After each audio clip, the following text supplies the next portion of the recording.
ছোট্ট একটা প্যাকেজ তৈরি করেছি। এটা দেখে শেষ করব আজকের অনুষ্ঠান। আজ এক জীবন্ত কিংবদন্তির অজানা গল্প শুনবে বিশ্ববাসী। পৃথিবীতে এমন সাহসী সূর্য সন্তান শতাব্দীতে খুব একটা জন্মায় না। লেফটেন্যান্ট কর্নেল শরীফুল হক ডালিম, বীরুত্তম মেজর ডালিম নামেই যিনি সমধিক পরিচিত, যে নামটি শুনলেই কেঁপে ওঠে বাকশালীদের অন্তর। রূপকথার ডালিম কুমারের চেয়েও যে চরিত্রটি অধিক চর্চিত তিনি মেজর ডালিম। আমার মতো লক্ষ কোটি তরুণ যে নামটি শুনে শুনে নানা কিংবদন্তির চিত্র এঁকেছে কল্পনার ক্যানভাস জুড়ে, আজ তাদের স্বপ্ন বাস্তবে পূরণ হওয়ার দিন। শরীফুল হক ডালিম 1964 সালে তৎকালীন পাকিস্তান বিমান বাহিনীতে যোগদান করেন। 1965 সালের পাক ভারত যুদ্ধের পর তিনি বিমান বাহিনী থেকে সেনাবাহিনীতে যোগদান করেন। মুক্তিযুদ্ধের শুরুতে শরীফুল হক ডালিম 20 এপ্রিল 1971 সালে পাকিস্তান থেকে পালিয়ে এসে স্বাধীনতা যুদ্ধে বীরত্বের সাথে অংশগ্রহণ করেন। মুক্তিযুদ্ধে অসাধারণ সাহস ও কৃতিত্বের জন্য তিনি বীর উত্তম খেতাবে ভূষিত হন। 1975 সালের 15 আগস্টে শেখ মুজিবের হত্যাকাণ্ডের পর তাকে সেনাবাহিনীতে পুনর্নিয়োগ করা হয় এবং লেফটেন্যান্ট কর্নেল পদে পদোন্নতি দেয়া হয়। 1976 সালে পররাষ্ট্র মন্ত্রণালয়ে নিয়োজিত হবার পর গণচীনে তাকে কূটনীতিক হিসেবে প্রেরণ করা হয়। 1980 সালে তিনি লন্ডন হাই কমিশনের সাথে যুক্ত হন। 1982 সালে কমিশনার হিসেবে হংকংয়ের দায়িত্বভার গ্রহণ করেন। 1988 সালে রাষ্ট্রদূত হিসেবে কেনিয়ায় দায়িত্ব পালন করেন। একই সাথে তাকে তানজানিয়ার দায়িত্ব দেয়া হয়। ইউনেপ ও হেবিটাটে বাংলাদেশের স্থায়ী প্রতিনিধি হিসেবেও দায়িত্ব পালন করেন তিনি। সোমালিয়ায় যুদ্ধকালীন সময়ে জাতিসংঘের শান্তিরক্ষা বাহিনীর অংশ হিসেবে প্রেরিত বাংলাদেশ সেনাবাহিনীর সদস্যদের সার্বিক তত্ত্বাবধানের বিশেষ দায়িত্ব তিনি পালন করেন। 1995 সালে তিনি সরকারি চাকরি থেকে অবসর লাভ করেন।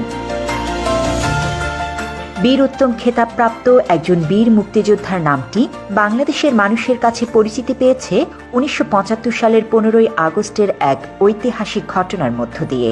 মেজর সৈয়দ ফারুক রহমান, খন্দকার আব্দুর রশিদ ও মেজর ডালিম সহ আরও কয়েকজন দেশপ্রেমিক সেনা কর্মকর্তা 1975 সালে দেশের সত্যিকার স্বাধীনতার সার্বভৌমত্ব রক্ষায় একটি সেনা অভ্যুত্থানের পরিকল্পনা করেন। 1975 সালের 15 আগস্ট দেশপ্রেমিক বীর উত্তম মেজর ডালিম ফিল্ড আর্টিলারি রেজিমেন্টের দায়িত্ব পালন করেন এবং শেখ মুজিবকে পরিবার সহ হত্যা করেন। হত্যার পর মেজর ডালিম বাংলাদেশ বেতারের নিয়ন্ত্রণ নেন এবং একটি ঘোষণা দেন, আমি মেজর ডালিম বলছি, শেখ মুজিবকে হত্যা করা হয়েছে। মেজর ডালিম বলছি, শেখ মুজিব ও তার খুনি দুর্নীতিবাজ সরকারকে উৎখাত করা হইয়াছে।